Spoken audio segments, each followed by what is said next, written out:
The council chamber fell silent when Princess Velithra raised her hand toward the human prisoner. Every eye in the vaulted hall turned to her, some curious, most horrified.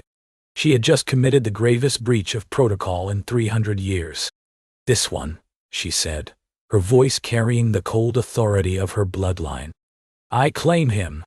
Ambassador Ketharon's pale face flushed violet with rage. "Your Highness, this creature was captured performing sonic contamination in the Meridian colonies. The penalty is death. You cannot simply— I am aware of what I cannot do, Ambassador." Velithra descended the crystal steps from her observation throne, her ceremonial robes trailing behind her like liquid silver. "And yet I find myself doing it." The human stood in the center of the chamber, his wrists bound by gravitational shackles that hummed with contained force. He was tall for his species, though still shorter than most Vaelthrin, with dark hair that fell across his forehead and eyes the color of a dying sun. Those eyes watched her approach with something she rarely saw directed at her. Neither fear nor calculation, but simple, weary curiosity. "Do you know who I am?" she asked him. "The woman who just saved my life, apparently." His voice was rough, unused. How long had they kept him in the holding cells? "Should I kneel?" "Most would. Most haven't spent 3 months in a box waiting to die." He met her gaze steadily. "I'm having trouble finding the energy for ceremony." Behind her, she heard the sharp intake of breath from a dozen noble observers. No one spoke to the imperial princess this way. No one. She found, to her own surprise, that she didn't mind. "Your name," she said. "The records list you as human male, unregistered. Marcus Cole." Marcus Cole. The human syllables felt strange on her tongue. "You were caught singing in the Vareth marketplace. Singing, of all things. You must have known the penalty." Something flickered in his amber eyes, pain, quickly buried. There were children there. Refugee children from the outer reach. They were crying. Their parents were dead, and they were crying, and no one was doing anything about it. He shrugged, the gesture pulling against his restraints. "So I sang them a lullaby. The same one my mother sang to me before the Kethval raids took her." The chamber remained deathly silent. Velithra felt something shift in her chest, an unfamiliar sensation, like ice cracking over deep water. "Human music is banned across 12 systems," Ambassador Ketharon spat from behind her. "It is neurologically dangerous, emotionally manipulative, a weapon disguised as art. This creature knew the law and violated it willingly." "Your claim is invalid, Princess." The tribunal," Velithra interrupted, turning to face him, "serves at the pleasure of the imperial throne. My father is dying. My brother has fled to the outer provinces. Until the succession is formalized, I am the throne." She let the weight of that settle over the assembly. "This human is now my personal property, under the salvage rights of the Third Compact. Anyone who wishes to dispute this may take the matter to the Emperor directly." No one moved. No one would dare wake her father for anything short of invasion. She turned back to Marcus Cole. "You will come with me. Do I have a choice? No. But you will have a room, meals, and your life." She gestured for the guards to release his shackles. "In my experience, that is more than most prisoners receive." He rubbed his wrists where the gravitational fields had left faint bruising. Why? It was a fair question. She had asked herself the same thing the moment she'd raised her hand. Why risk the Council's wrath for a human, a species barely tolerated in Vaelthrin space, considered primitive and emotionally unstable? Why intervene for a man she had never met, whose only crime was singing to frighten children? Because he had sung to frighten children. Because in a chamber full of nobles who would have watched him die without a flicker of discomfort, he had looked at her with tired eyes and asked if he should kneel, and then hadn't. Because she was so very tired of people who knelt. "Because I wish it," she said, which was the only answer a princess needed to give. She turned and walked toward the chamber's private exit, not looking back to see if he followed. He did. Her private quarters occupied the eastern spire of the imperial palace, high above the glittering sprawl of the capital city. The rooms had been her mother's once, before the fever took her, vast, elegant, and perpetually cold. Velithra had never bothered to change the temperature settings. The chill reminded her to stay sharp. She had her attendants prepare the small antechamber adjacent to her study for the human. It was barely more than a servant's room, but it had a window overlooking the palace gardens and a bed that wasn't a prison cell. He seemed surprised by both. "You're not what I expected," he said, standing at the window with his back to her. The evening light caught the scars on his hands. Old burns, she noted. Working hands? From the stories, I thought Vaelthrin royalty would be colder. The stories are not wrong. She remained near the door, maintaining proper distance. "I am not kind, Marcus Cole. I am practical. A dead human in my father's court creates diplomatic complications with Earth's remnant government. A living human in my service demonstrates my independence from the Council's more conservative factions. So I'm a political statement." "Yes." He turned to face her, and again she was struck by the directness of his gaze. Vaelthrin learned from childhood to modulate their expressions, to reveal nothing unintended. This human's face was an open wound. And if I refuse to be useful? If I just sit in this room and cause no complications at all, then you will have a comfortable life and a quiet death many years from now. She tilted her head, studying him. "Is that what you want?" He was silent for a long moment. Then, quietly, "I don't know what I want anymore. I used to know. I had a ship, a crew, a purpose. I smuggled medical supplies to colonies the Empire had abandoned. I thought I was making a difference." His laugh was bitter. "Then the Kethval found us. My crew is dead. My ship is scrap. And I'm here, in a princess's palace, because I sang a song to children who will probably be dead within the year anyway. You believe your efforts were meaningless, weren't they?" Velithra considered the question. In her world, the world of councils and compacts and carefully managed power, individual actions rarely changed anything. The system was too vast, too entrenched. One person could no more alter its course than a single drop could redirect an ocean. And yet, "The children stopped crying," she said. "When you sang to them, the children stopped crying." He stared at her. "I watched the security footage," she continued. "Before the guards took you, for 3 minutes and 27 seconds, those children forgot their terror. They looked at you as if you were—" She searched for the word. "As if you were safe. As if, in a universe that had taken everything from them, one thing remained that was gentle." Her voice had softened without her permission. She corrected it immediately. "It was a foolish risk. You should have known better. But I do not think it was meaningless." She turned to leave. "Rest tonight. Tomorrow we will discuss what use you might be to me." She was almost through the door when his voice stopped her. "Princess Dot." She paused, but did not turn. "Thank you." The words hung in the air between them, simple, unadorned, carrying a weight that formal Vaelthrin gratitude never did. She said nothing. She walked away.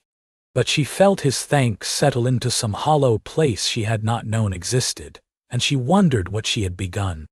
3 weeks passed. Velithra found reasons to visit her study more often than strictly necessary. The human was usually there, reading through the historical archives she had granted him access to, or standing at the window watching the alien sky with an expression she couldn't quite name. He was studying, she realized. Learning, dull. He had already acquired a functional vocabulary in formal Vaelthrin, remarkable for a human, whose species was not known for linguistic aptitude. When she commented on it, he shrugged. "I grew up on trade stations. You learn languages, or you starve. He glanced at her. Besides, your people's poetry is beautiful. Even in translation.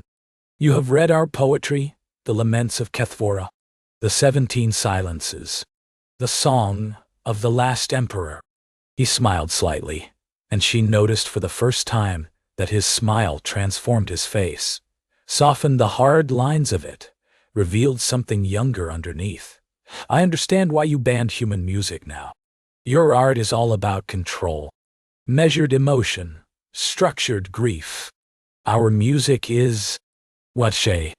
He searched for the word, wilder. It doesn't ask permission to make you feel. It is considered a form of assault. I know. That's what makes it interesting. She should have reprimanded him. She should have reminded him of his place, of the danger his species' art represented. Instead, she found herself sitting across from him, something she had never done with any servant or attendant. Sing something for me, she said. He went very still. That's forbidden. I am aware. If anyone heard, my quarters are shielded against surveillance, a necessity, given the council's fondness for espionage. She leaned back in her chair watching him. I have read the scientific studies. I know human music affects Vaelthrin neurology differently than it does yours. I wish to understand why my people fear it so deeply. He studied her for a long moment. She had the uncomfortable sensation that he was seeing more than she intended to show. You're lonely, he said. The words struck like a blade. She kept her expression perfectly neutral, but something must have shown, because his face softened. I'm sorry.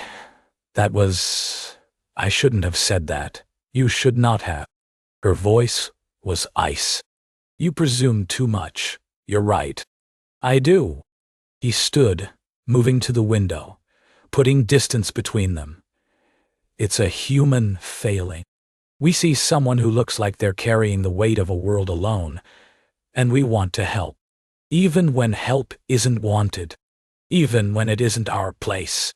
The silence stretched between them. My mother died when I was 7, Velithra heard herself say. My father retreated into his duties and never emerged.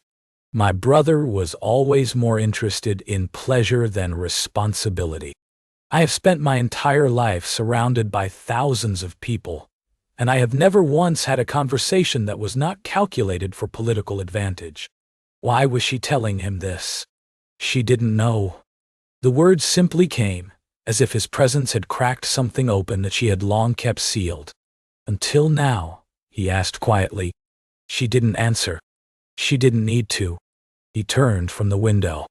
The dying light painted his features in shades of amber and gold, and she was struck suddenly by how alien he looked, and how beautiful, in the strange way of alien things. The song my mother sang to me, he said. It's called a lullaby.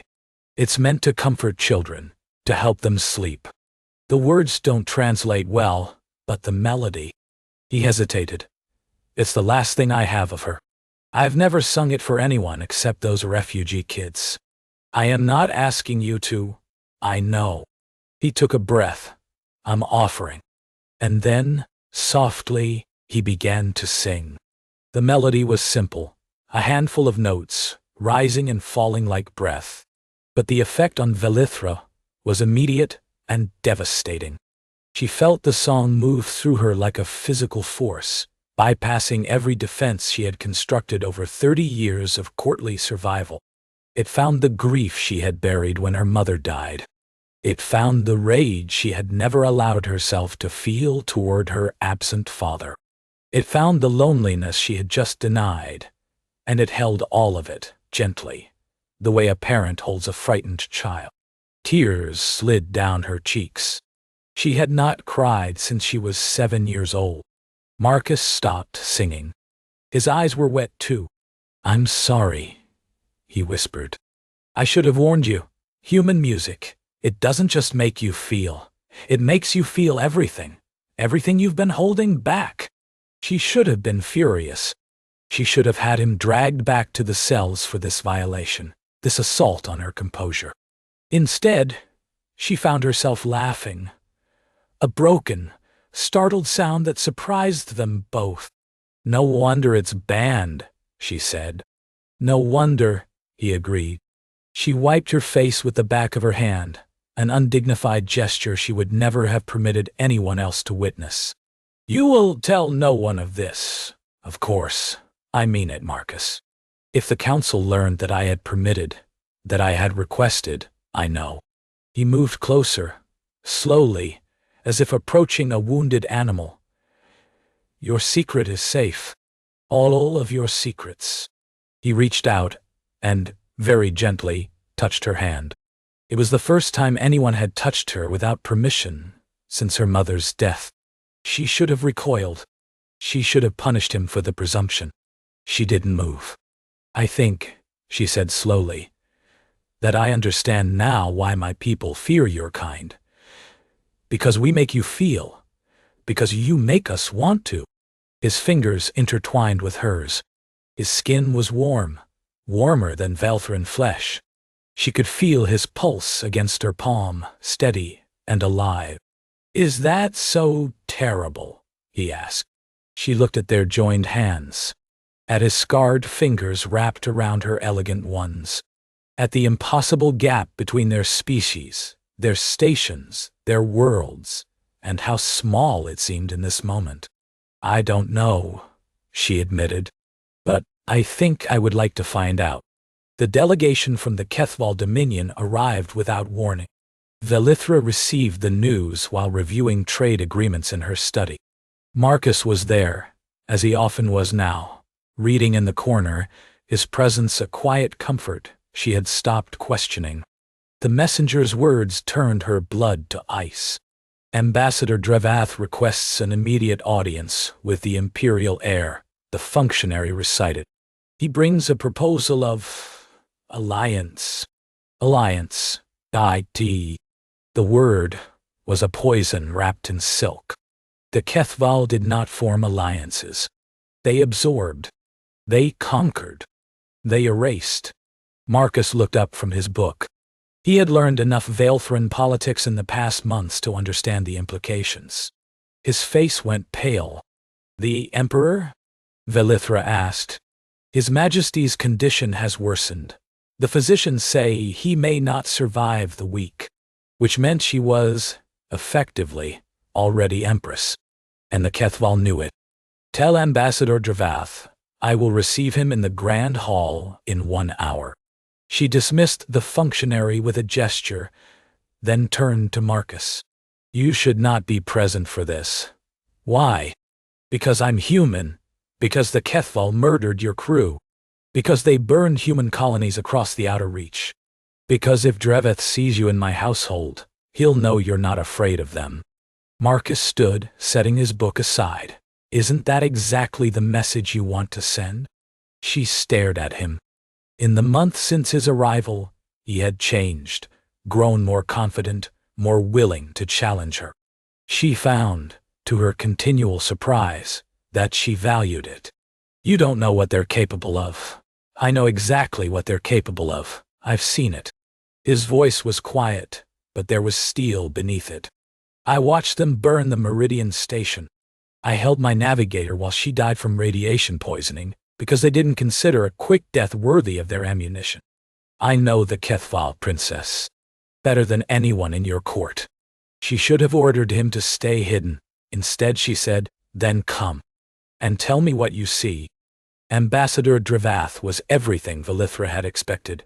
Tall even by Vaelthrin standards, his scales a deep crimson that marked him as high caste, his eyes flat and calculating as a predator's. He moved through the grand hall with the easy confidence of someone who had never been denied anything in his life. His gaze swept over the assembled nobles, the guards, the glittering architecture, and stopped on Marcus. A human. Drevath's thin lips curved into something that was not quite a smile. "How quaint. The imperial household keeps exotic pets now?" Velithra felt Marcus tense beside her. She spoke before he could. "Marcus Cole is my personal advisor on human affairs. Given the Empire's expanding interests in former human territories, his expertise is invaluable. Expertise. Drevath's tone made the word an insult. I was not aware humans possessed such a thing. Then you have much to learn, Ambassador. She gestured to the chairs arranged before her throne. Please, sit. Explain this alliance you propose. Drevath's proposal was exactly what she had feared, a marriage. Her hand, in exchange for Kethval's support in the succession crisis her brother's absence had created. A permanent binding of the two empires through blood and ceremony. The benefits are considerable, Drevath purred. Military protection, trade advantages, an end to the border conflicts that have plagued both our peoples. And what does the Dominion receive in return? Access. He smiled, showing too many teeth, to your shipyards. Your jump gate network. Your genetic archives. Genetic archives. He wanted breeding rights. The ability to engineer Kethval Vaelthrin hybrids, combining her people's telepathic gifts with Kethval resilience. An army of psychic soldiers. She kept her revulsion carefully hidden. A generous offer. I will require time to consider, of course. Shall we say 3 days? His eyes flickered to Marcus. Though I would counsel against taking advice from lesser species on matters of imperial importance. Humans are notoriously sentimental. They confuse weakness with virtue. Marcus said nothing, but Velithra saw his hands clench at his sides. After Drevath departed, she retreated to her private quarters. Marcus followed, silent until the doors sealed behind them. You can't marry him. I am aware of your opinion. He's a monster. His people are monsters. They'll use you to destroy everything. I know. She turned to face him, and something in her expression made him stop. I know what he is. I know what accepting would mean. But if I refuse, the Kethval will take offense. They'll ally with my brother's faction instead. Civil war is certain, and they'll pick the corpse clean when it's over.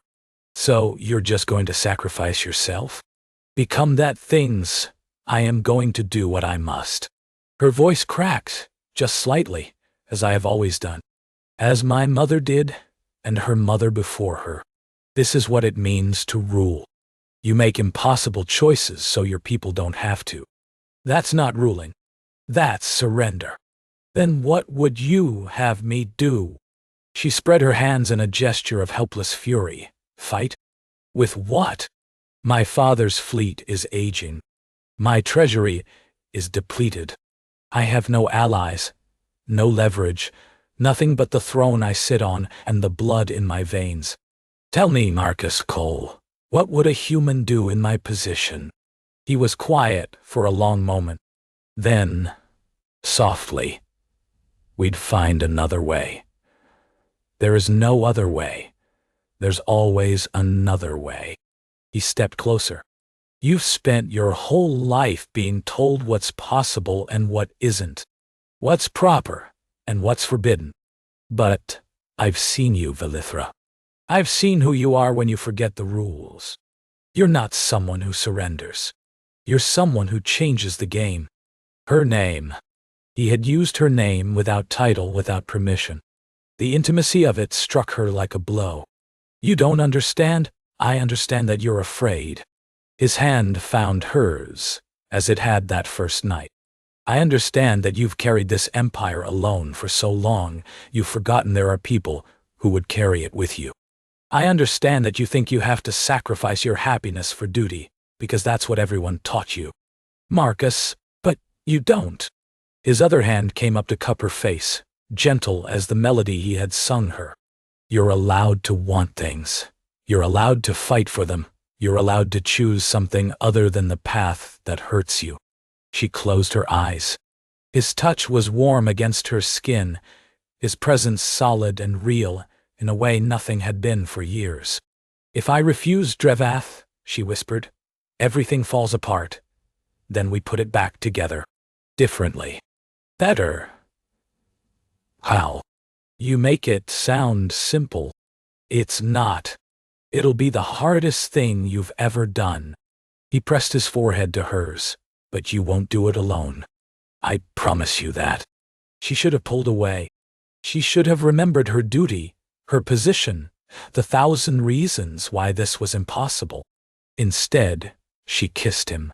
It was not the calculated kiss of political alliance, nor the formal exchange of Vaelthrin bonding rituals. It was desperate and graceless, and utterly human. A collision of lips and breath, and years of loneliness, finally finding harbor. When they broke apart, she was trembling. Whatever happens, she said, I want you to know. The door chimed. Emergency protocol ... She answered it to find her seneschal, pale-faced and shaking. Your Highness, the Emperor is dead, and Prince Vaelthrin has returned with a HFY fleet. He's claiming the throne. The world tilted. Velithra gripped Marcus's hand like an anchor. How long until they reach the capital? 6 hours. 6 hours. 6 hours to prevent a war, stop a coup, and save everything she had ever known.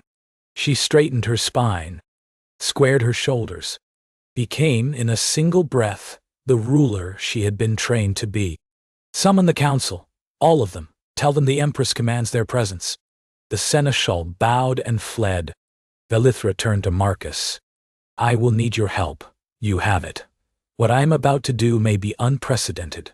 It may be seen as madness. It will certainly be dangerous. He smiled, that transformative smile that made him look young and unbroken. Good thing I've always been drawn to dangerous women. Despite everything, she laughed. The council assembled in the great hall under the shadow of invasion. Nobles, ambassadors, generals, all the power brokers of the Vaelthrin Empire, gathered at the command of a princess who had become an empress in the span of a single night. Velithra sat on the crystal throne for the first time, feeling its cold weight against her back. Marcus stood at her right hand, where an advisor would stand. Where, in ancient times, a consort would stand. Let them see. Let them wonder. Let them understand that everything was about to change. My brother approaches with a foreign fleet, she said without preamble. He intends to take this throne by force, with HFY backing. If he succeeds, our empire becomes a puppet state within a generation. Our genetic archives become their breeding grounds. Our children become their soldiers. Murmurs rippled through the assembly. She waited for silence. Ambassador Dravath offered me an alternative. Marriage, alliance, the same servitude wrapped in prettier cloth. She rose from the throne. I rejected it. The murmurs became shouts. She raised her hand, and somehow, perhaps through sheer force of will, the hall fell silent.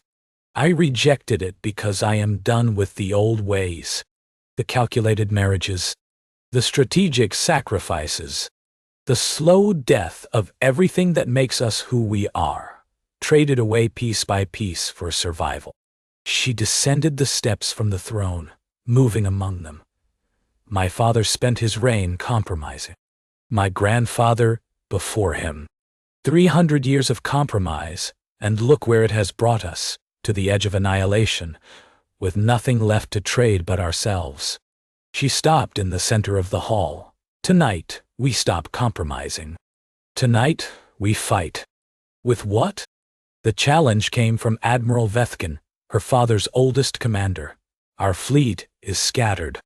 Our defenses are designed for trade protection, not warfare. Prince Vaelthrin has 30 HFY warships. I know. Velithra smiled. That's why we're not going to fight with ships. She turned to Marcus. Tell them. He stepped forward, facing the assembled power of an alien empire with nothing but his voice and his conviction. The HFY conquest isn't just military, he said. It's cultural. They don't just take your territories, they take your identity, your art, your music, your stories. They erase everything that makes a people unique and replace it with their own uniformity. He paused, letting that sink in. That's why they banned human music. Not because it's dangerous to Vaelthrin neurology, though it is. Because it spreads. Because once people hear it, they remember what it feels like to feel. They remember that there are things worth more than survival. The Kethval fear that, Velithra said. They fear anything they can't control. And the one thing they have never been able to control is the human capacity for emotional warfare. You're suggesting, Admiral Vaelthrin said slowly, that we fight a military invasion with music? I'm suggesting we fight it with everything. Velithra's voice rang through the hall. Human music. Vaelthrin poetry. Every suppressed art form. Every forbidden expression. Every voice they tried to silence. We broadcast it on every frequency. We beam it into every ship in that fleet. We remind every soldier wearing Kethval colors that they were not always slaves, and they don't have to die as ones. It will never work, someone said. It will work, Marcus replied, because I've seen it work. In the Meridian colonies. In the refugee camps. In every place. The Kethval tried to crush the human spirit and failed. You can kill bodies. You can destroy cities. But you can never, silence a song that people want to sing. The hall was silent. Velithra could feel the weight of decision pressing down on every person present. Then slowly, Admiral Vaelthrin rose. My mother sang to me, he said. Before the cultural reforms, before the standardization, she sang old songs, songs from before the Empire. I had forgotten, until this moment. He looked at Velithra with something like wonder. You're asking us to remember. I'm asking you to be more than afraid. One by one, the council members rose. Not all of them. Some remained seated, faces closed, unwilling to abandon the safety of old ways. But enough. Enough to matter. Signal the fleet, Velithra commanded. Prepare for broadcast, and someone find me a musician. The battle for the Vaelthrin Empire was fought not with weapons, but with sound. As Prince Sethrin's invasion force entered the capital's defense perimeter, they were met with a wall of music, human lullabies, and Vaelthrin laments, ancient war chants, and modern protest songs, all woven together into a tapestry of defiant beauty. Thaw. The Kethval commanders scrambled to block the transmissions. But music, unlike bullets, cannot be stopped by shields. It found its way into every ship, every comm system, every soldier's helmet. And it did what music has always done. It made people feel. The rebellion started small. A Kethval pilot who remembered her grandmother's songs, who had been told all her life that such things were weakness, who suddenly couldn't pull the trigger on a civilian transport. A squad of occupation soldiers who laid down their weapons, rather than fire on a crowd singing in harmony. A warship captain who opened his channels and broadcast his own people's forbidden anthems, rallying others to his side. By the time Sethrin's flagship reached the capital, his fleet was in chaos. Half his ships had mutinied. The other half were too busy suppressing internal revolts to fight. He surrendered at dawn. The coronation of Empress Velithra. I was unlike any in Vaelthrin history. There was music, human music, performed by Marcus Cole himself, standing before the crystal throne where no human had ever stood. The assembled nobles wept openly, their tears no longer shameful but celebrated. 300 years of emotional suppression ended in a single ceremony. When it was over, Velithra descended from the throne and took Marcus's hand in full view of the court. The Empress cannot marry a human, Ambassador Ketharin said, his voice holding a note of desperation. The laws were written by people who are dead, Velithra replied. I am alive, and I am done being ruled by ghosts. She turned to Marcus. In his eyes, she saw everything she had spent her life being told she couldn't have: partnership, understanding, Love that wasn't calculated for advantage. Human music was banned across 12 systems, she said softly, for his ears alone. The alien princess asked you to sing for her anyway, and you ended an empire's worth of silence. He smiled. Not bad for a lullaby. Not bad for a human. She kissed him then, in front of the entire court, in front of the galaxy's watching eyes. It was unprecedented. It was scandalous. It was exactly the statement she intended to make. The empire would change. It would be difficult, bloody, controversial. There would be resistance, rebellion, 1,000 challenges she couldn't yet foresee. But she would not face them alone. And somewhere, across 12 systems, people who had been forbidden to sing were lifting their voices at last. Free, defiant, beautifully human. The Empress listened to them, and smiled, and began to hum along. The end.